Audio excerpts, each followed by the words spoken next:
Amados, vamos abrir a palavra de Deus em Mateus capítulo 5, a partir do verso 1.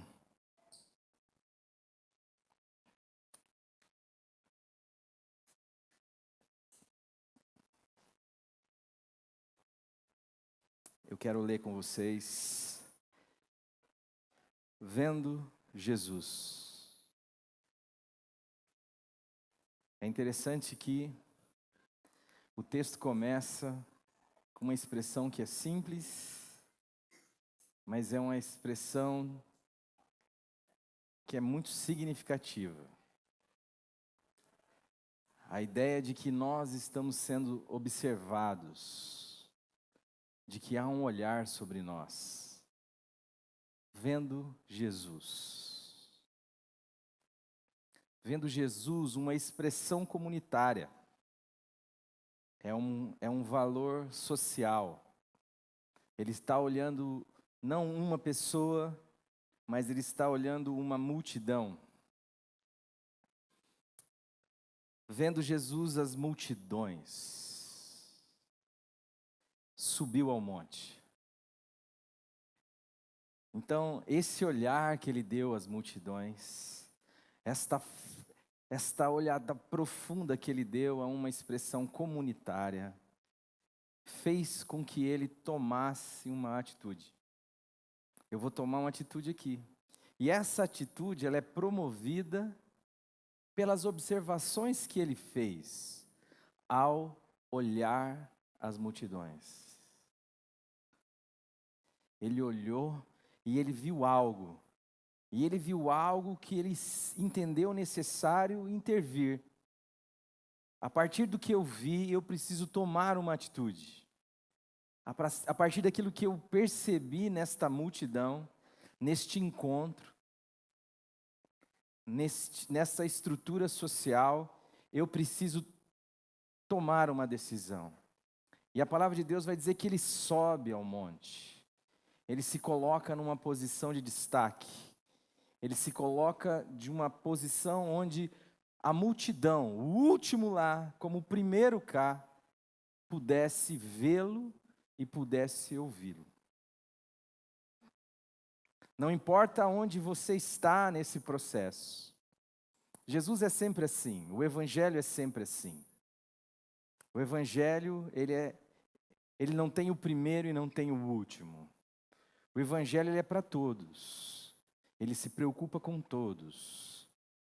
Uma comunidade, uma pessoa voltada para si, ou uma comunidade voltada aos seus próprios interesses, deixa de cumprir o espírito do Evangelho. O Evangelho é abrangente, ele é espaçoso. Quem entra em Jesus entra e sai. Não entra e fica preso, encolhido. Ele entra, sai e acha pastagem. Esse é o espírito do Evangelho. Ele sobe, as pessoas precisam me ver. Ele fala que ninguém que acende uma vela coloca ela debaixo do alqueire, ou debaixo da cama, ou debaixo de uma vasilha. Antes a coloca no velador para que ilumine todo o ambiente, para que todos possam desfrutar desta luz. É interessante também porque é algo a que Jesus nos associou. Ele disse que ele era a luz, o farol, a referência, e disse que nós também seríamos a luz do mundo. É interessante porque isso faz com que a gente compartilhe de uma característica do Cristo, de uma forma que nós expressamos o Cristo na terra. E expressar o Cristo na terra envolve expressar os valores do reino do Cristo. E expressar os valores do reino do Cristo envolve em ser uma contradição ao mundo. E uma contradição a nós. Aliás, a cruz ela é sempre contrária a nós. Por isso que ser um cristão é muito fácil. Ser um discípulo de Jesus é algo um pouco mais significativo e profundo. Ser presbiteriano, batista, católico, metodista, graça-burutista, todo mundo pode ser. Agora, ser um discípulo de Cristo envolve, em primeira instância, segundo Cristo, uma contradição a si. E uma contradição a si sem o senso do prejuízo. Eu percebo no meu consultório, por exemplo, muitas pessoas que foram contrariadas a vida inteira. E porque assimilaram essa contradição como um prejuízo, tornaram a vida injusta. E porque tornaram a vida injusta, se amarguraram. E porque se amarguraram, adoeceram na alma. E porque adoeceram na alma, me procuraram. Não só por isso, mas eu estou dizendo que o simples fato de você ser contrariado não significa muita coisa. O que significa é, se ser contrariado não lhe causa prejuízo. Tem um cara que eu gosto de estudar chamado Viktor Emil Frankl. Ele é o pai da terceira escola vienense de psicoterapia. E ele diz assim que nenhum sofrimento é capaz de sufocar a alma humana. O único sofrimento que é capaz de sufocar uma alma humana é um sofrimento sem sentido. Se arrancar o meu braço, pode se configurar numa tragédia, contudo, se arrancar o meu braço, salvar a vida do meu filho, isso se configura numa celebração à vida. Dá para entender? E quando que eu sinto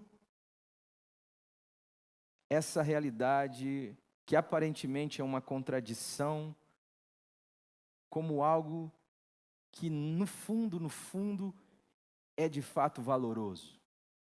Como é possível enxergar na cruz um lugar de valor, de vitória,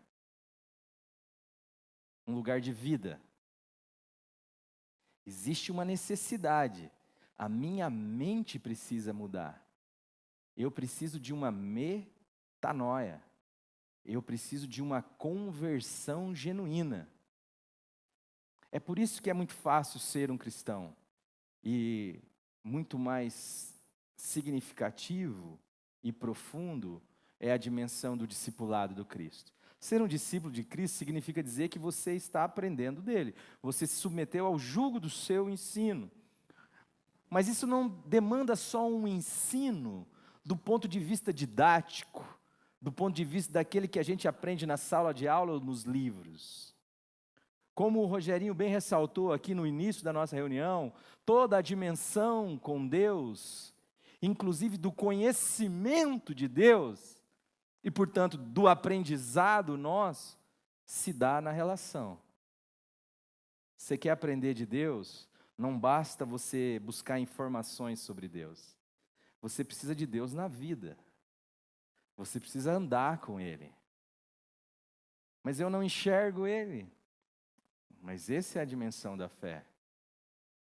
Nós associamos fé com a possibilidade ou com a obstinação, com a teimosia de conseguir com que os nossos desejos se tornem efetivos.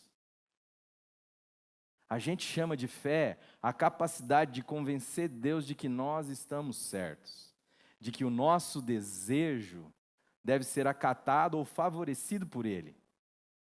Mas a fé é a condição de fazer a vontade de Deus sem sentir com isso o quê? Prejuízo. A fé não é para que a minha vontade seja feita. É assim que nós olhamos em 90% de tudo aquilo que nós chamamos de igreja cristã em nossa nação e cidade. Você deve exercer a sua fé para que as coisas que você quer aconteçam. Isso não é fé, isso é o segredo. Isso funciona também. fé é a confiança de que, mesmo sem você poder calcular, segundo os padrões desse mundo, algo como bom, uma vez que Deus está mandando você andar naquela direção, você anda naquela direção dizendo: Senhor, se fosse para eu andar segundo o que eu calculo, eu ia dizer para o Senhor o seguinte: afaste de mim esse cálice sem que eu beba. Contudo, como eu sei que não estou vendo o que o Senhor vê, e como eu posso contar com o fato de que o Senhor é bom, e de que nada ruim pode vir do Senhor, e que o Senhor se importa de fato comigo, que o Senhor me olha como multidão, mas também me olha o coração no meio dela, não é possível vir algo ruim do Senhor, ainda que toda a minha visão, ainda que toda a minha cultura, ainda que toda a minha tradição, ainda que com todos os elementos básicos que eu tenho para constituir a realidade, me façam olhar para a cruz e entender que ali é um lugar de que nós devemos fugir, e não um lugar para onde nós devemos ir. Contudo, seja feita a tua vontade, e não a minha.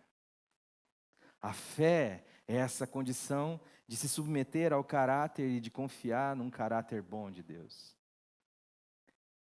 É por isso que a religião cresce. Cresce porque ela é feita para os que desconfiam do caráter de Deus. A religião cresce porque ela é um refúgio para os que desconfiam do caráter de Deus.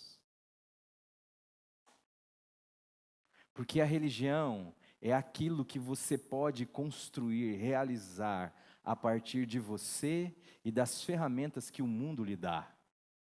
A partir da sua inteligência, a partir da sua capacidade, a partir da sua expertise, a partir até desse sagrado que deve servir como um vassalo. É lógico que não com essa nomenclatura, porque senão eu vou para o inferno.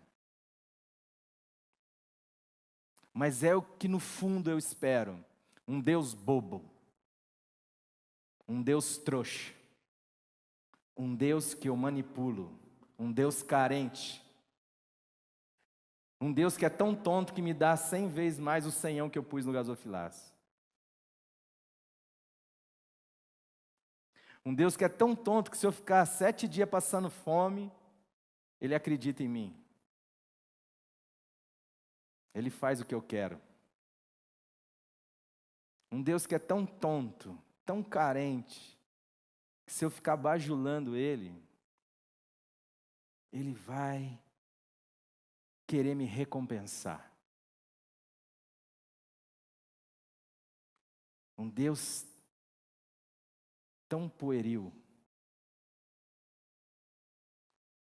Além de ser um Deus, porque essa é uma relação que o Ed vai chamar de nitroglicerina, né? O sagrado. Que para não explodir na minha cara, uma vez que esse Deus também é um Deus melindroso, vai que eu cante uma música que ele não gosta, não é verdade? Ou vai que eu combinei ficar 2 dias de jejum e faltando 30 minutos para acabar o jejum, eu chupei uma bala. Esse Deus vai me fulminar.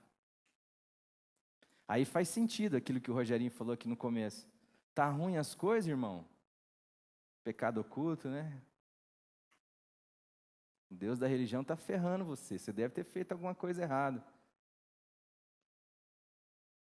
Faz sentido esse tipo de bobagem. E isso é multidão. É ou não é, gente? Você com o mínimo senso de percepção olha para a igreja brasileira ou para a igreja da nossa cidade e percebe como? Por que as pessoas fazem da leitura bíblica uma obrigação? Por que as pessoas fazem da frequência aos cultos um dever?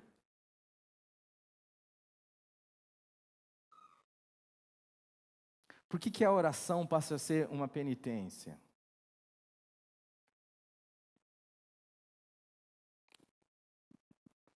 Você já deveu para alguém na vida? Espero que não, mas eu já. E quando você deve para alguém, cara, Tudo que você quer na vida é não encontrar essa pessoa, cara. Só que como é que vai fazer com Deus? Porque qualquer lugar que você vai, você tromba com ele, né, cara? É um cobrador chato, assim, vamos dizer. E é o tipo de cara que não precisa falar nada, né? Só você... Ixi, meu Deus do céu. Aí, o seu pastor disse que você tem que orar.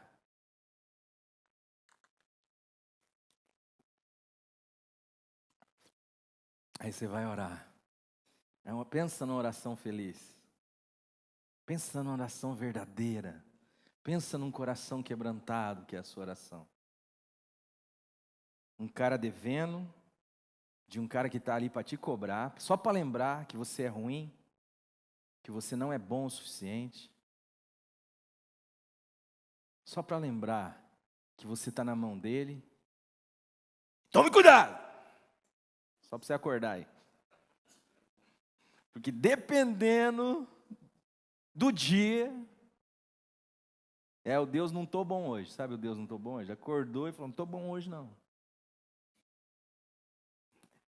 Como que a vida cristã é um troço chato, irmão, na boa. Cristã do ponto de vista institucional, estou falando. E duro, você não pode nem protestar contra isso. Porque se você protestar, o Satanás está no ser. Eu lembro que a Lili, que ela foi, primeiro acampamento de crente que ela foi na vida, ela dormiu 1h30. E daí ela chegou no acampamento, ela nunca tinha ido num acampamento. E a Lili é o seguinte, gente, ela parece boazinha, quietinha assim, mas você deixar ela sem dormir, ela transforma. É igual o Goonies quando você joga água. Grammy. É um troço. E daí ela chegou, ela falou, pelo amor de Deus, preciso dormir, né? Que foi uma horinha ali. E daí, só que tinha uma atividade, tinha que cantar, bater palma, louvar, cantar, aleluia. Pensa, uma menina que nunca viu isso na vida. E daí ela foi pro quarto dormir. Daqui a pouco veio as irmãs. Não, você precisa ir pro culto. Você precisa ir pro culto.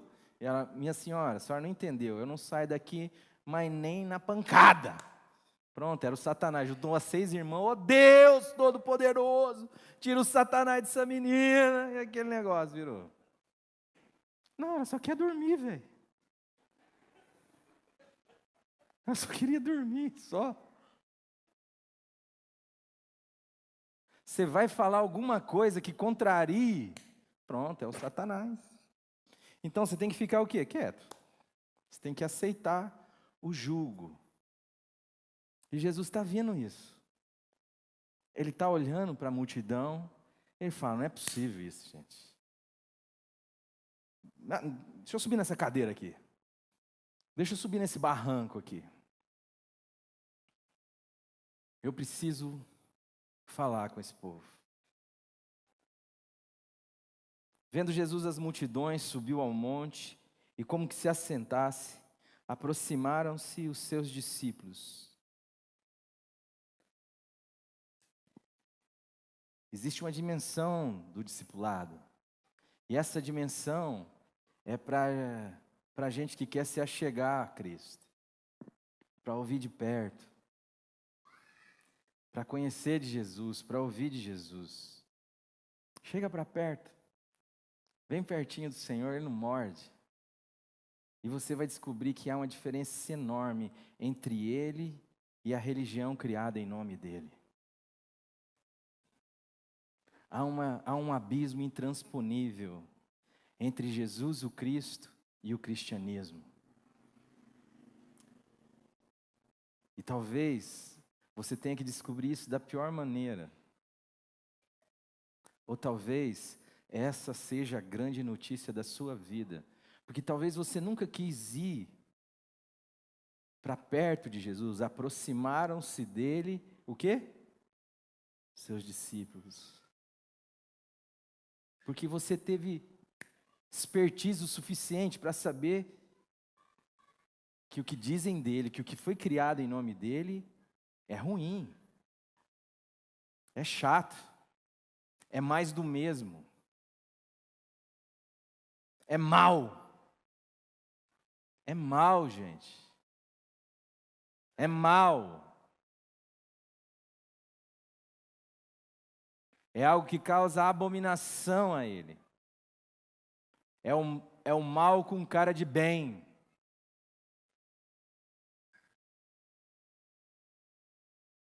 É a mentira com cara de verdade.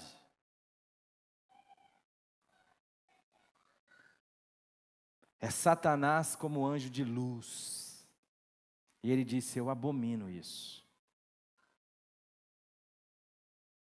Quem falar, quem chamar o mal de bem ou o bem de mal, é abominação ao Senhor, diz a palavra. Chega perto e você vai descobrir que Jesus o Cristo não tem nada a ver com o que fizeram em nome dele, com a cadeia que construíram em nome dele, para aprisionar mentes, corações, para manipular gado, para enriquecimento de liderança, por vaidade, por narcisismo, por poder, por business, por negócio. Você vai ver que Jesus tem a ver com gente. Esse é o nosso primeiro encontro do ano, e eu coloquei um texto na nossa chamadinha, onde Jesus está dizendo que ele deixa as 99 ovelhas e vai atrás de uma ovelha perdida, porque há mais alegria no céu em um pecador que se arrepende do que por 99 justos que não necessitam de arrependimento. E como que alguém pode se achar sem a necessidade de um arrependimento? É quando ela passou na prova da religião dela. É quando ela tirou acima de 7. E ela se achou boa por causa dos critérios do Deus da religião. E esse tipo de povo, cara, dá trabalho para o Senhor. Porque o arrependimento não é um arrependimento exatamente só do que você faz, mas é um arrependimento de si, é um arrependimento no pó e na cinza, ou seja, se fritar você, se assar você, até aquele pozinho, até daquilo eu me arrependo. É um arrependimento ontológico, onde os meus valores, a minha maneira de viver, de valorizar, de viver a vida, é um equívoco, e eu preciso então me converter, ou melhor, ser convertido desse processo. E conversão é metanoia, é mudança de mente, estou indo para lá, volto para cá, é oposição. Agora o que você vê é um bando, uma multidão de gente andando de mão dada, com valores que são totalmente anticristo, anti-vida, anti-liberdade, anti-amor, anti-ser. A gente passa a ser um intérprete de si mesmo. Um ator da própria vida, um personagem mais adequado. Caso contrário, não carrega os benefícios do mundo e da religião.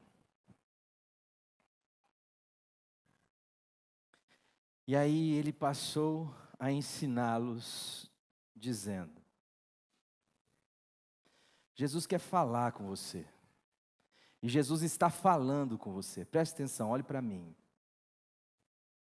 Abra os seus ouvidos. Desarme o seu coração nesse momento. Porque Jesus está falando com você. Não permita que a sua tradição, não permita que a sua cultura, não permita que a sua sabedoria, não permita que os seus valores desdigam o que Jesus está falando no seu coração nesse momento. Jesus passou-lhes a ensiná-los, dizendo: bem-aventurado os humildes de espírito, porque deles é o reino dos céus. Bem-aventurados os que choram, porque serão consolados. Bem-aventurados os mansos, porque herdarão a terra. Bem-aventurados que têm fome e sede de justiça, porque serão fartos. Bem-aventurados os misericordiosos, porque alcançarão a misericórdia. Bem-aventurados os limpos de coração, porque verão a Deus. Bem-aventurados os pacificadores, porque serão chamados filhos de Deus. Bem-aventurados os perseguidos por causa da justiça, porque deles é o reino dos céus. Bem-aventurados sois quando por minha causa vos injuriarem, vos perseguirem e mentindo disserem todo o mal contra vós. Regozijai-vos, alegrai-vos, exultai, porque é grande o vosso galardão nos céus, pois assim perseguiram aos profetas que viveram antes de vós. Vós sois o sal. Ora, se o sal vier a ser insípido, como lhe restaurar o sabor? Para nada mais presta, senão para ser lançado fora e ser pisado pelos homens. Vós sois a luz do mundo. Não se pode esconder a cidade edificada sobre um monte, e nem se acende uma candeia para colocá-la debaixo de um alqueire, mas no velador, e alumia a todos que se encontram na casa. Assim brilhe também a vossa luz diante dos homens, para que vejam as vossas boas obras e glorifiquem o vosso Pai que está nos céus. Antes de mais nada, irmãos, isso daqui é uma inversão. E é disso que a gente está falando nessa noite. Eu queria falar sobre ser bem-sucedido. Porque nós estamos começando um ano e é muito comum ver as pessoas alimentarem a esperança num ano novo, como se o ponteiro tivesse um poder quase que mágico, de que uma vez ultrapassado aquele último segundo fatídico, parece que a única coisa que está diante de nós é a esperança de um ano glorioso, mas que talvez seja glorioso apenas e daquela forma tão esplendorosa naqueles 15 minutos de fogos, lá em Copacabana.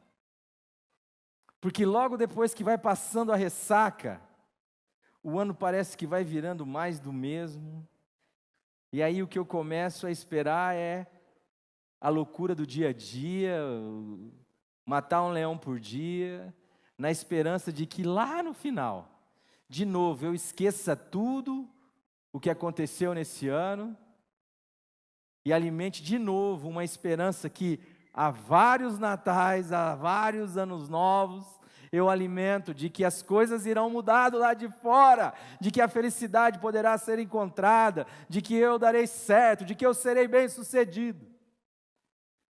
Mas se eu fizer uma pergunta simples para você, qual é a sua definição de ser bem-sucedido? O que é ser bem-sucedido? Eu tenho certeza, eu não preciso que vocês me respondam, dentro do coração de vocês, que vocês não sabem dar uma definição clara. Mas a gente espera por isso. A gente espera por algo que nós não sabemos nem definir. Para muita gente ser bem-sucedido é passar num concurso. Ora, eu conheço muita gente concursada, com uma vidinha muito chata, diga-se de passagem. E eu não estou falando de ser concursado ou não ser concursado. Eu estou falando de fazer isso para sobreviver. Eu conto a história de uma mulher, conto a história que eu ouvi de um outro irmão, de uma mulher que ele conheceu na época de juventude, e ele tem que fazer alguma coisa numa prefeitura, numa subprefeitura em São Paulo, e ele encontra essa mulher num departamento dessa prefeitura, e ela é o semblante da falta de sentido. E ele conversando com ela, e ela ali já começou, ih, rapaz, estou aqui faz tempo, passei num concurso, estamos aqui trabalhando, mas aqui é difícil, nossa, que é um puxar, e vai. Ele olhou para ela, para aquela situação de lamúria, de clamor, de cansaço, de falta de alegria, de celebração. E ele disse assim, quero te contar uma história. E eu contei essa história aqui o ano passado.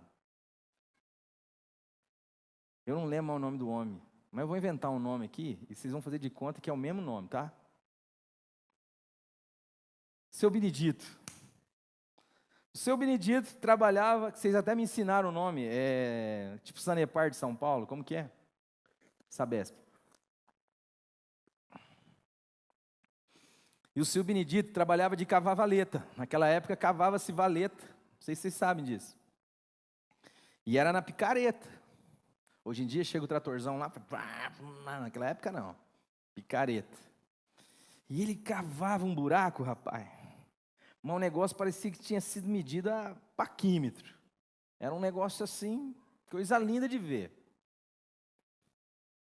E na hora de ir embora, de guardar as ferramentas, jogar no caminhão, o povo, ô Benedito, vamos. Ele, calma aí, pô, calma aí. Aí disse que ele escorava assim, no cabo da enxada, da picareta. E ele dizia assim, Pai, Senhor Jesus, os caras vão vir aí amanhã ou depois passar a manilha aí nesse buraco. E na hora que eles olharem para esse buraco, eles vão olhar e vão falar, rapaz do céu, que buraco bem feito, Du. E quando eles falarem assim, Senhor, eu quero que o Senhor saiba de uma coisa, a glória é tua. Eu fiz assim por causa do Senhor. Eu fiz assim porque eu sou luz, porque eu sou referência, porque eu sou como Jesus. Eu sou um lugar para onde as pessoas devem olhar e se espantar com o que vem, se surpreender com algo que ninguém dá valor, mas eu dou. E falar, rapaz, que coisa bem feita. E ele contou essa história para a amiga dele. E aí, passa um tempo e ele volta e ele encontra aquela mulher. E ela é outra mulher. E ele, e aí, como é que você está? Ela já vem com um sorriso. Oi, Ari, tudo bem e tal. Rapaz, aquele dia a nossa conversa mudou a minha vida. Eu comecei a trabalhar aqui, eu entendi que aqui é algo que o Senhor me deu. Que eu passei nesse concurso não é para sobreviver, mas que eu passei nesse concurso para ser luz, para ser sal, para viver para Deus. Eu parei de reclamar, comecei a atender as pessoas que chegavam aqui da melhor maneira possível. Daqui a pouco os meus amigos de trabalho começaram a se aproximar, a questionar. Bom, resumindo a história, mês passado batizamos 3 lá na piscina de casa. Proclamamos o Evangelho, falamos do Senhor, e os caras disseram, nós queremos isto.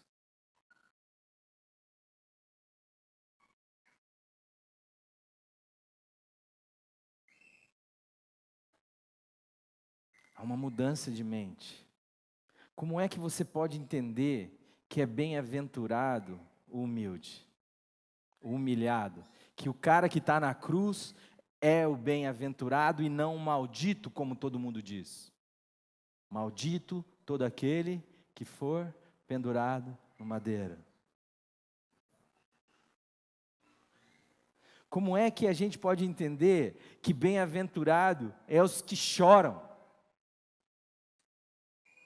Que bem-sucedido é o cara que não perdeu a alma ainda, que consegue chorar com os que choram, que consegue se alegrar com os que se alegram, que não vive essa vida apática, onde nada parece atravessar o pano da sua camiseta,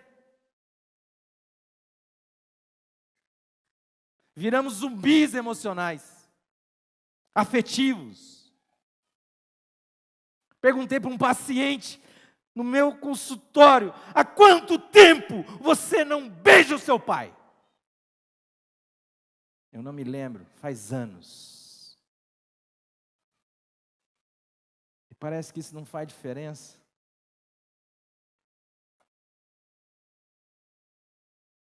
Contei a história do médico que, atravessando a Avenida Bandeirantes para entrar no hospital evangélico, se depara com duas crianças de 11 anos praticando sexo ali no canteiro. E ele só se liga disso quando ele está subindo a rampa, e ele fala: meu Deus, o que aconteceu comigo?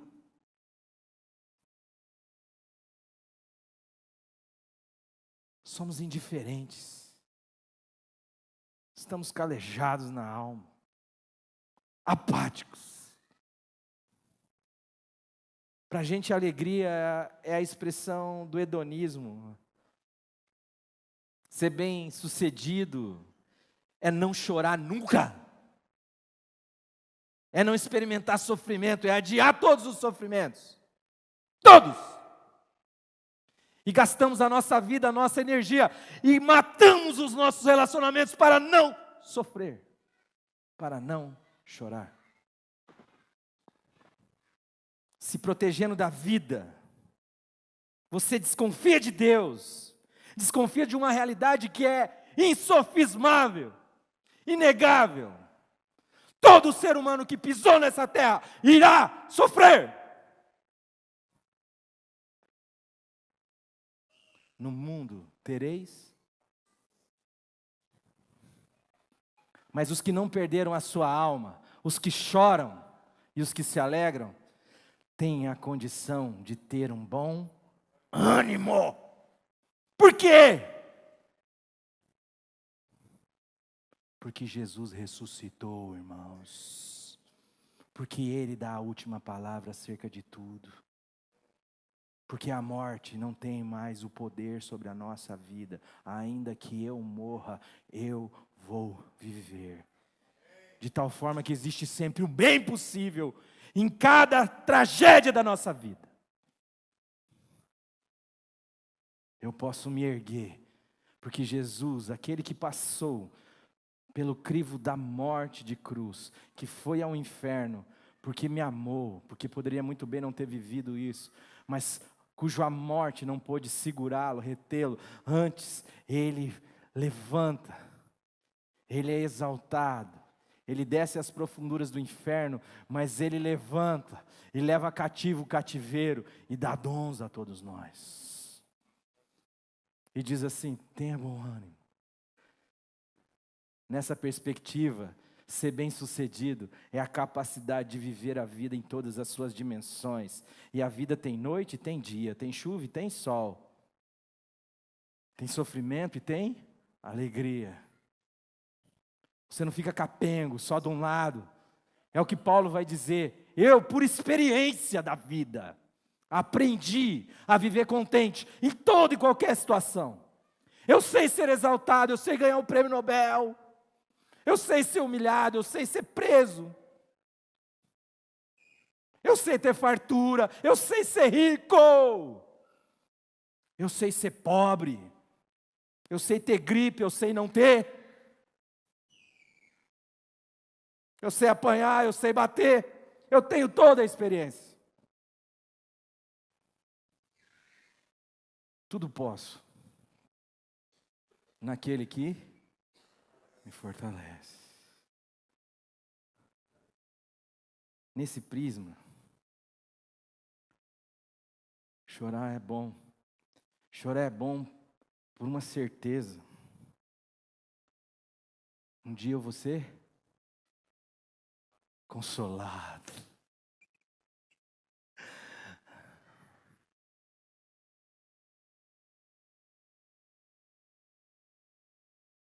Tem muita gente que chega deprimida no meu consultório. E pânico é algo muito comum. E é interessante porque em nenhum momento essas pessoas, antes de uma boa conversa, cogitam a possibilidade de que aquilo vai passar. O consolo não é cogitado. A única coisa que é cogitado é o sofrimento. Parece que o sofrimento é absoluto. O consolo é uma impossibilidade. Mas é bem-sucedido aqueles que choram em Deus,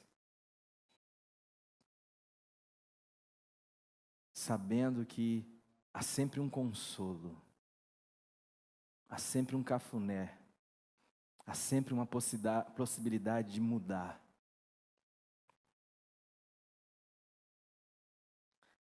Bem-aventurados os mansos, porque herdarão a terra. Se tem uma coisa que nós vivemos na nossa sociedade, é uma sociedade dos direitos. Eu não vou conseguir terminar aqui, tá, irmãos? Mas fique tranquilo, a gente dá seguimento em um outro momento. Mansidão tem a ver com posse.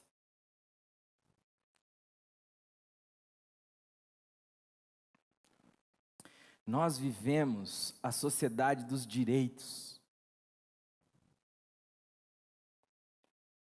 E alguém que ganha muito dinheiro para defender esses direitos, quer se interpor nesse meio e quer criar demandas. É o marido contra a esposa contra o marido, o branco contra o preto contra o branco, o homossexual contra o hétero contra o homo, a mulher contra o homem contra a mulher, o patrão contra o empregado. Não há mansidão, ninguém abre mão. Por quê? Porque todo mundo quer ter razão, quer ter direito, quer se dar bem. Quem quer se dar bem, se dá mal.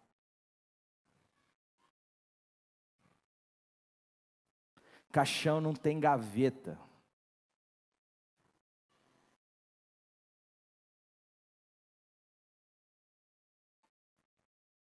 Tem pai, tem mãe, a gente fala no Gerando Pais. Tem um vídeo só sobre esse assunto, que faz de tudo para dar um futuro ao filho. E sacrifica o presente. Não pode parar. Não pode gastar tempo na relação.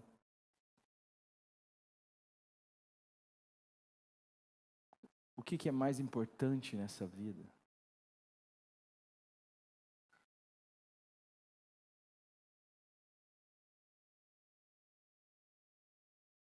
O futuro é sempre um mistério. E o passado é uma lembrança. O que nós temos como um regalo de Deus é o hoje. É por isso que chama presente. E isso foi feito para que a gente possa se olhar nos olhos. Ano novo, você vê muita gente querendo uma vida nova. Mas isso não vai ocorrer se a sua cabeça não tiver uma guinada, irmão, irmã.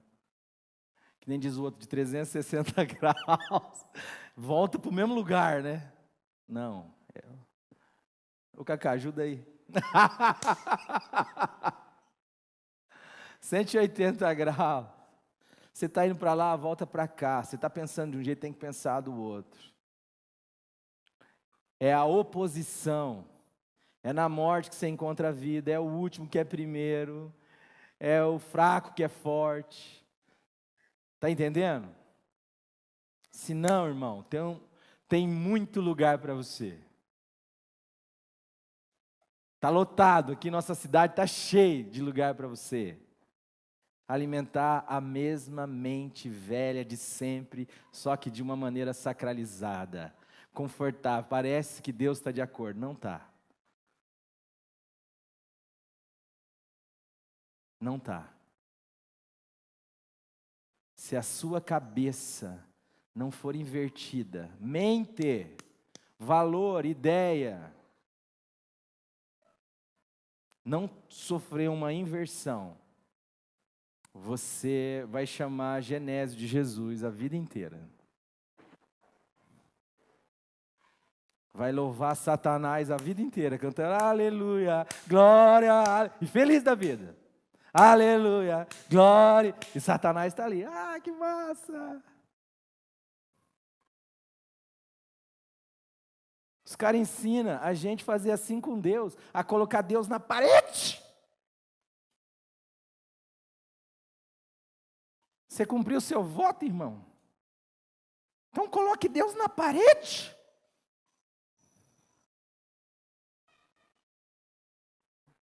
Busque os seus direitos.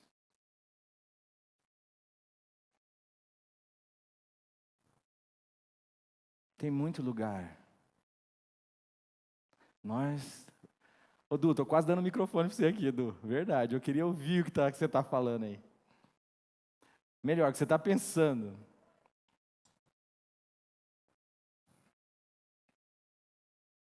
O que a gente quer da vida, gente?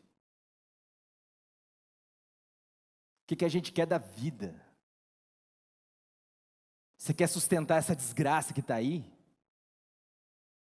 Você quer continuar replicando essa estrutura maligna? Que não há diferença entre mundo e igreja? Não há.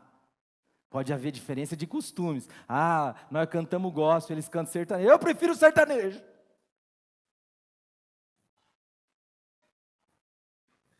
Pelo menos você vai consumir sabendo o que você está consumindo.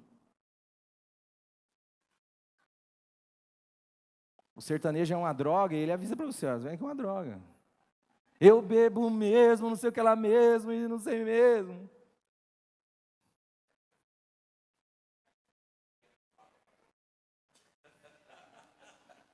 Não, nada contra quem gosta, gente, contra quem gosta. Eu gosto do modão. Eu prefiro.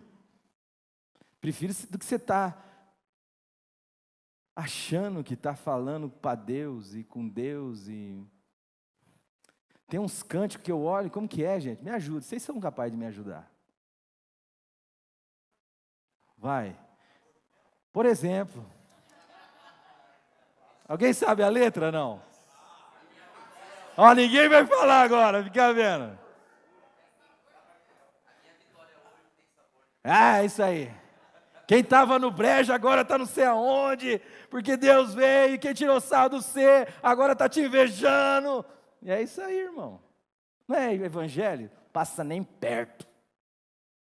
Mas está lá o nome de Jesus, está lá a igreja. Está o ministro de louvor dizendo, o ministro de louvor. Gente, o que eu estou falando? É piada, mas é sério. Em nome de Jesus. O evangelho é simples, gente. Só que o evangelho envolve morte. Para que a vida se manifeste. Paulo vai dizer, levando sempre e em todo lugar o morrer de Cristo. Para que a vida de Jesus Cristo se manifeste em nosso corpo que é mortal.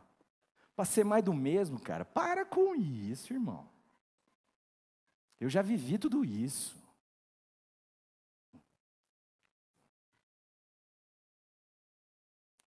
Não dá. Vamos celebrar. Vamos ver, Senhor, em nome de Jesus, opera a minha vida. Arranca o meu coração de pedra. Dá-me um coração novo de carne. Coloca um espírito novo dentro de mim. E vem fazer, Senhor, com que eu dê razão à Tua palavra, que eu ande nos Seus estatutos e os observe. A ter prazer na leitura das Escrituras. A fazer da oração um lugar para a vida. Não um momento do dia, mas é onde você constrói a sua história.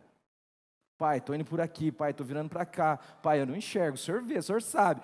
Vem a tua vontade, pai, eu estou querendo isso aqui, mas eu não sei isso aqui. Mas pai, o Senhor sabe, pai, glorifica o teu nome. Pai.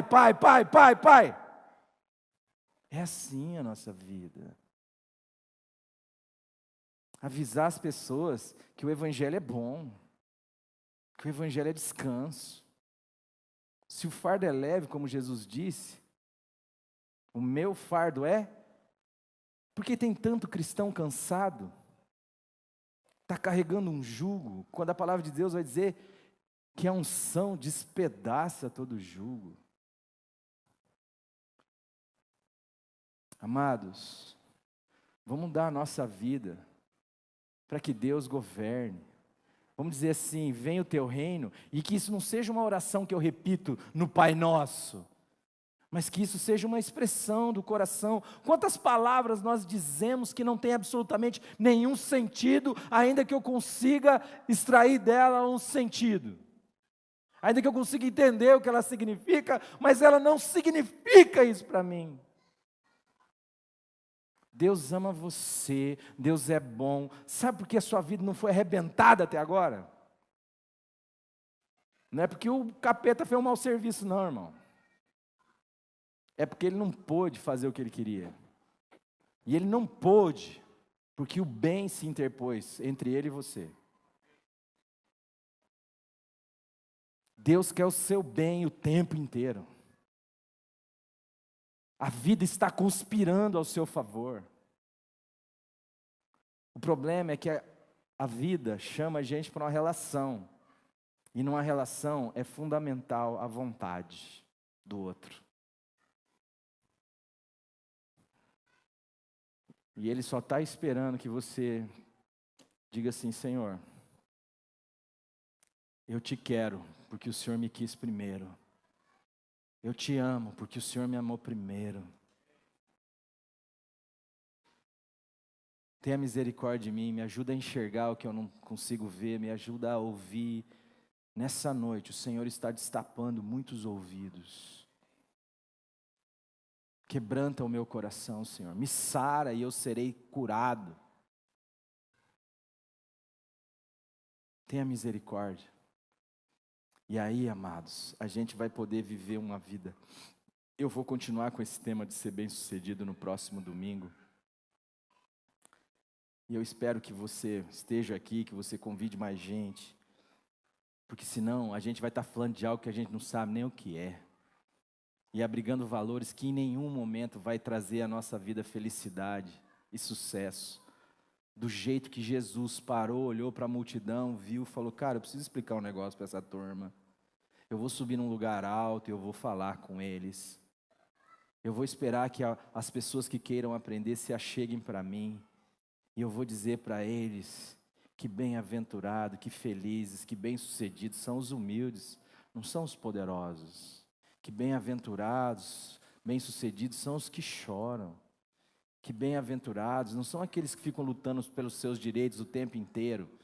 São aqueles que colocam a causa na mão do Senhor e dizem: irmão, Deus te abençoe. É a história que o Rogerinho contou aqui no momento da administração do dízimo e da oferta. A gente olha para o cara que roubou, que abusou da hospitalidade do padre, abusou da cama, da comida, do banho quente, e roubou o padre. E na hora que estava saindo foi pego pela polícia. E quando volta lá o padre: não, eu não tenho direito. O evangelho não tem direito. Você acha que Deus vai tirar satisfação com você? Sobra o que de mim, de você? Deus vai falar: você tem culpa, mas eu venho pagar a sua culpa, filho, porque você não tem o que fazer. Eu não vou tirar satisfação com você. Eu vim pagar o seu pecado. Eu vim perdoar você, eu vim te amar, eu vim te trazer de volta. Eu vim te dar tudo. Aquele que não poupou o seu próprio filho, não vos dará juntamente com ele o quê? Metade das coisas? Todas as coisas. O evangelho é assim, de um Deus que não faz barganha, de um Deus que se dá. Não há espaço para o comércio com Deus. Você quer ser bonzinho? Legal, vai ser bom para a sua vida. Você quer ser mauzão? O problema é seu. Deus vai continuar te amando do mesmo jeito. Sabe por quê? Porque Deus não é corrupto. Deus não é pastor. Deus não é político. Deus não depende do outro para ser o que Ele é. Ele é e pronto, acabou. E Ele faz o seu sol nascer sobre justos e... Não é que Ele faz o sol nascer sobre os justos. Ah, justo, nós vamos meter um blackout aqui. O ladrão, para roubar, precisa de Deus, precisa da bondade de Deus, senão não rouba, não. Aquele ar que enche o pulmão do ladrão, não é do ladrão. Aquela astúcia de planejar o roubo, não é do ladrão. A coragem, não é do ladrão. Tudo isso é dom de Deus. Só que ele usa o dom de Deus contra o Deus do dom.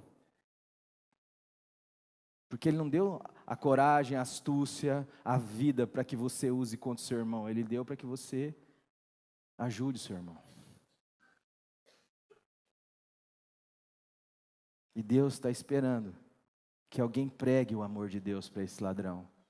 E que esse ladrão, constrangido pelo amor de Deus, diga: Senhor, tenha misericórdia de mim. Eu me arrependo, no pó e na cinza. Venha a mim o teu rei, seja feita a tua vontade, aqui na terra, na minha vida, do mesmo jeito que ela é feita aí no céu. Você quer ser bem-sucedido, irmão? Você quer ser bem-sucedido, irmã amada? Jesus está sentado num alto monte, querendo te explicar o que é isso. Que nesse ano a sua vida mude. Que nesse ano os seus valores mudem. E que nesse ano você brilhe como um farol. Que você salgue a boca das pessoas à sua volta. Que elas possam sentir o sabor do céu, do reino de Deus. Que você dê a elas a condição de não serem diluídas nesse processo aí fora. Mas como um sal que conserva a carne, que você possa conservá-las até elas verem a luz, a referência que é Jesus, atuando de forma graciosa, amorosa, libertadora, livre na sua vida, e digam para você assim: me ajude a comer deste pão que desceu do céu, este pão que você se alimenta todos os dias, porque eu tenho fome desse pão. A graça bruta não é para ficar aqui dentro, a graça bruta é ir para fora. E quem quiser fazer parte, pode entrar, mas vai entrar e sair. E vai ver espaço para atuar, para agir, para falar de um Deus que veio nos fazer bem-sucedidos. Mas não do jeito que o mundo chama de sucesso, e nem do jeito que a religião chama, mas do jeito do Evangelho.